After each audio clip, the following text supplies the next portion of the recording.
Alright, another follow-up from the last video. This time I'm going to focus on verses 8 through 15 of this lost chapter of the book of Acts, otherwise known as the Sonini manuscript. So I went over verse 7 in the last video. I discussed and read how Paul left from Spain, hopped on a ship in Armorica, and sailed off to Britain. And they landed in the south coast of Britain in a port called Raphanus. Okay, so verse 8 says, "Now when it was noised abroad that the apostle had landed on their coast, great multitudes of the inhabitants met him, and they treated Paul courteously. And he entered in at the east gate of their city and lodged in the house of a Hebrew and one of his own nation." So he was staying at the house of an Israelite that was there in Great Britain. So it says that when he landed there was the word got around that the apostle was there. So great multitudes of the inhabitants of Britain met him, and they treated him with courtesy. And it says where he entered in through. And he lodged in the house of an Israelite, one of his own nation. Okay, moving on to verse 9. Now this is very important verse.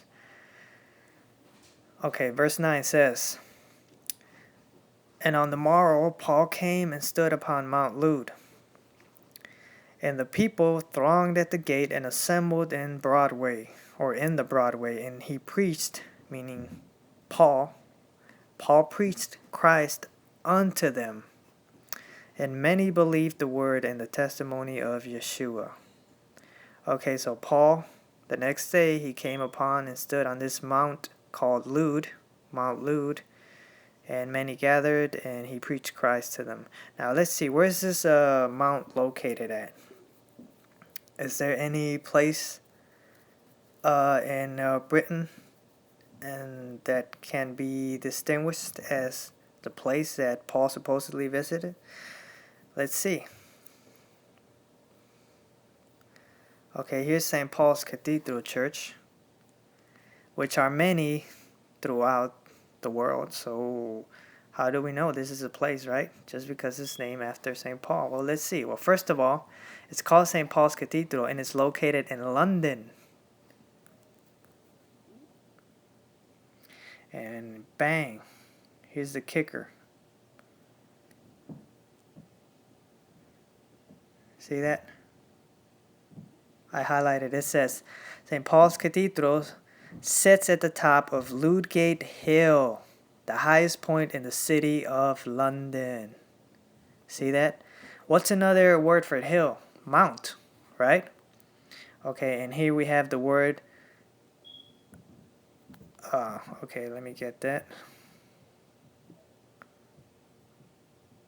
Okay, here we have the word Ludgate. Okay, so just separate the two words. Separate Lud from the word gate. What are you left with? You have Lud. Just remove the word gate. So you have Lud Hill. Again, what's another word for hill? Mount. Now, if you reverse the words and you switch the word hill to mount, what do you have? If you put hill in front of Lud, we just read it. Hill, Lud. Another word for hill, mount. So if you switch the word hill and place it in front of Lud, you're left with what? Mount Lud. Get it? And also, it's the highest point in the city of London. I mean, what a coincidence, right? That the word Lud can be found there, and it's a hill that sits in the highest point of London. But not only that, there's a church dedicated to St. Paul that sits on that exact same site. So I don't think it's just a coincidence, right?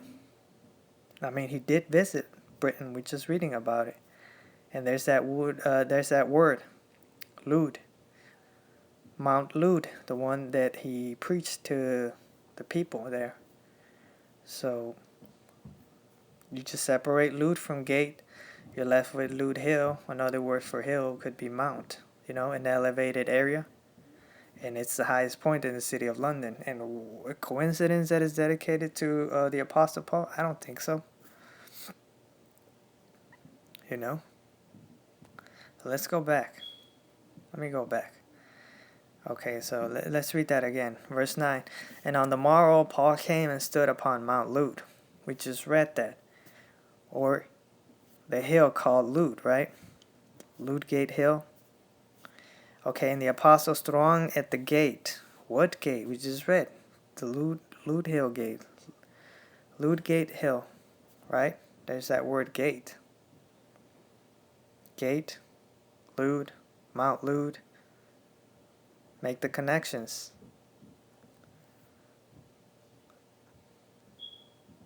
It's no coincidence. I'm just reading. Alright? Okay, so moving on. Moving on to verse 10.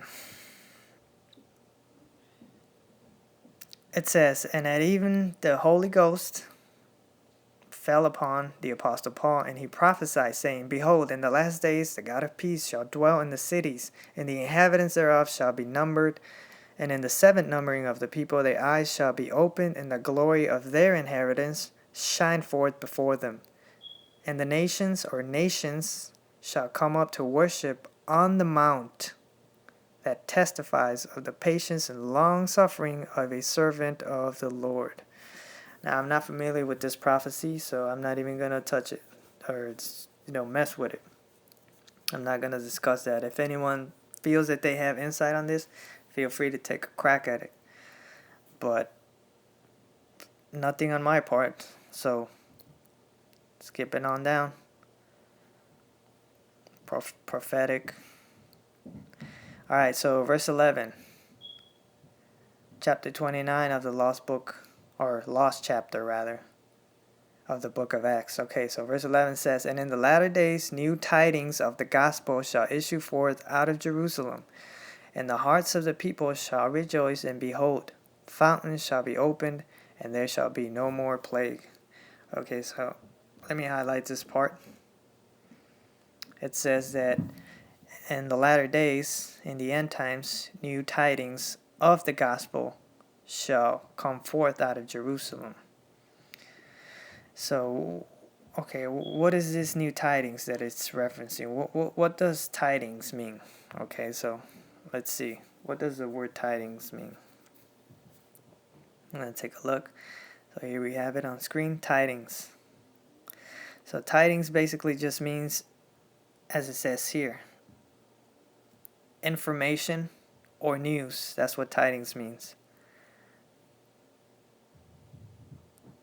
And here they even draw a picture for you. It says tidings, information about recent and important events. They awaited news of the outcome. Okay, so it just means information. It means news. So going back,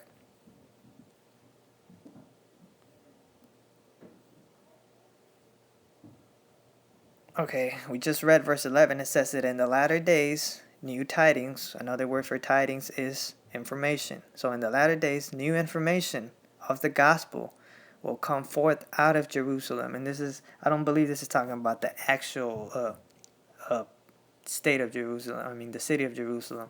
A lot of the people there are not even the real people of Jerusalem. They're scattered throughout the four corners of the earth. And I believe this is referencing New Jerusalem. The actual people, body of believers that make up Jerusalem, because you're not going to get any type of news or information from the actual state of Israel, Jerusalem, because a lot of the people there are not the true Jerusalem, as we all know, or most of us anyways. So it says that in the latter days, new information, new news of the gospel will issue forth out of Jerusalem, the body of believers, right? And the hearts of the people shall rejoice, and behold, fountains shall be opened, and there shall be no more plague. So I got the first part of that down. I'm not too familiar with the second half of it, so I'm just going to skip on over to verse 12. It says that in those days there shall be wars and rumors of wars. And a king shall rise up, and his sword shall be for the healing of the nations, and his peacemaking shall abide, and the glory of his kingdom a wonder among princes. Now, does this first part here seem familiar?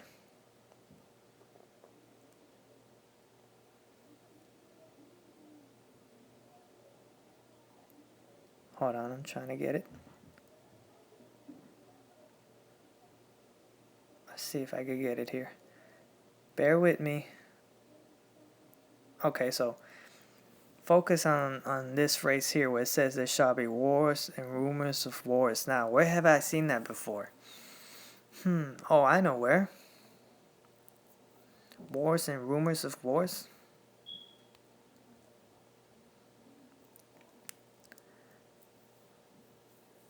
So this verse 12 of this last chapter of the book of Acts is quoting. Okay, so quoting from Matthew chapter 24 and verse 6. Scrolling down to verse 6, where it says, "And you shall hear of wars and rumors of wars." These are the words of Christ himself. That verse 12 of that Sonini manuscript is quoting, mentioning. You shall hear wars of rumors and rumors of wars. So there it is. And that's not the only place. Mark, book of Mark, chapter 13.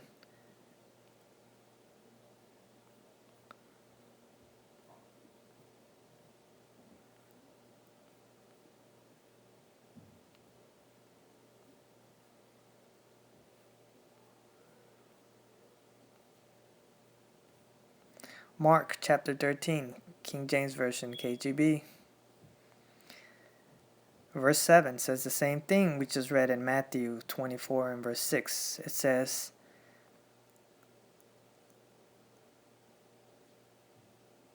you shall hear of wars and rumors of wars. See that? So, two different places are mentioning the same thing that we just read in verse 12 of that lost chapter of the book of Acts. See that? These are actually this verse 12 is quoting the words of Christ himself regarding the rumors of wars and war. So, I mean, it's tying itself with Matthew 24 and Mark 13 in those particular verses. So it's hard to dismiss this Sonini manuscript without dismissing the actual scriptures themselves, because you can't disregard one without disregarding both, because both of them say the same thing. So which one? If you're trying to dismiss this Sonini manuscript, you would have to dismiss the scriptures themselves, because it's a lot of these key words can be found in scripture. So, okay, you would have to if you disregard one, you would have to disregard both, because they're mentioning almost the same thing. So it's hard to just dismiss it without completely dismissing the actual scriptures themselves, the canon Bible. So, as it says, in those days there shall be wars and rumors of wars. Same thing we just read in Matthew 24 and verse 6 and Mark 13 and verse 7. Okay, so we got that down. Moving on to verse 13. It says, "And it came to pass that certain of the Druids came to the Apostle Paul privately, and showed by their rites and ceremonies they were descended from the Judaites, which escaped from the bondage in the land of Egypt." Now this bondage was going all the way back to the book of Genesis, where it mentions the Israelites in the land of Egypt. So this is way before the Assyrian captivity and exile, where the 10 tribes were scattered. So there were Judaites there, members from the tribe of Judah, way before the 10 lost tribes were scattered, which is pretty interesting. And it says, and the apostle believed these things, the evidence that these Druids showed Paul, and he gave them the kiss of peace. So, okay, so what is a Druid? Who are these individuals coming to Paul and, verifying that they're members from Judah that escaped the bondage of Egypt, going all the way back to Genesis? So let's see.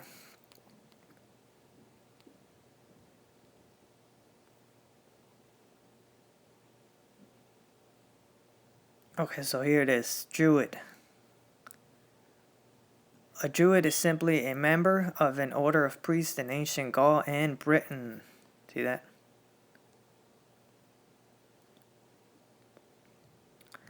So it's mentioning that who appear as prophets and sorcerers. So there's another definition for the word Druid. In historical terms, a member of an ancient order of priests in Gaul, Britain, which we're reading about. That's where Paul's preaching right now. That's what this video is solely focused on. Paul in Britain. It is, okay, a Druid is a member of an ancient order of priests in those areas. In ancient France, Britain, Ireland, basically the pre-Christian era. Another second definition for a Druid is a member of any several modern movements attempting to revive Druidism. Nope, that's not what we're looking for. Here it is. Thesaurus. Noun, Druid. A pre-Christian priest among the Celts of ancient Gaul and Britain and Ireland. And they even draw a picture. It looks like a wizard of some sort.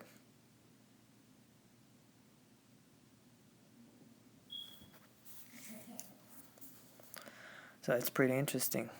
Looks like a prophet, the individual that you see here in the picture. So let's go back. So there we have a Druid.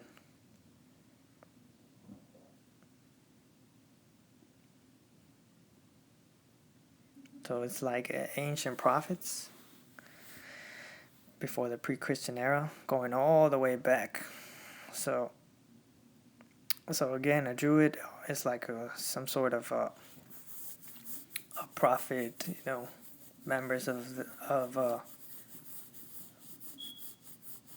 religious type, basically. They came unto Paul privately and showed him, confirmed to him by their rights that they were descended from the Judaites, which escaped from the bondage in the land of Egypt.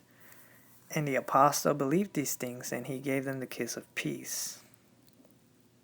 So these scattered Judaites, I'm not sure if this is referencing the tribe of Judah or just inhabitants of the land of Judah, because a Jew could mean just a Judean, doesn't have to mean a member of the tribe of Judah. It could be just that they're inhabitants of the area there in Judea, okay?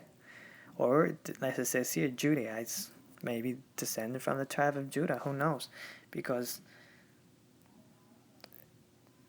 interestingly enough, I always wondered why this is the royal coat of arms of the United Kingdom. Interestingly enough, I always wondered why they, these British countries use the lion as their symbol, which was the symbol of the tribe of Judah. The lion, right? So here they have the lion. See that?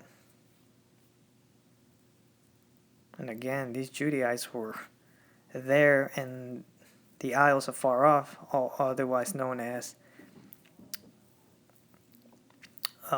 Britain and the United Kingdom. They were there going all the way back to the first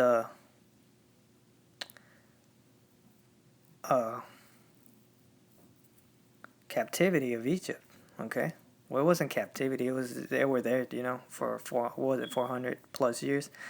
So it's pretty interesting. So they escaped. They said, "The heck with this bondage of Egypt," and they left to the British Isles. The coastlands are far off. The Isles are far off. the islands afar off. And interestingly enough, that verse makes one think, okay, now I can begin to understand why this little lion symbol, these symbols, are used by them. So it's not just Dan in that area, as we just read. So these Druids were telling Paul that they were from Judah. They had escaped bondage in the land of Egypt. This is way before that Assyrian captivity, and way before 70 AD. And the apostle says, believe these things, and he gave them the kiss of peace. Verse 14, it says, and Paul abode in his lodgings 3 months. So he spent 3 months in Britain, confirming in the faith and preaching Christ continually. Verse 15, and after these things, the apostle Paul and his brethren departed from Raphanus, that port in Britain, and they sailed unto Atium in Gaul. Gaul is ancient France. That's the name for France back in the days. So they left Britain and went back to France in Atium. Alright, so I'm going to stop the video here, and in the next one, I'm going to focus on Paul's visit to France. So this video only had to do with Paul in Britain, which had a lot of interesting information, pretty darn near irrefutable. So, till then, shalom.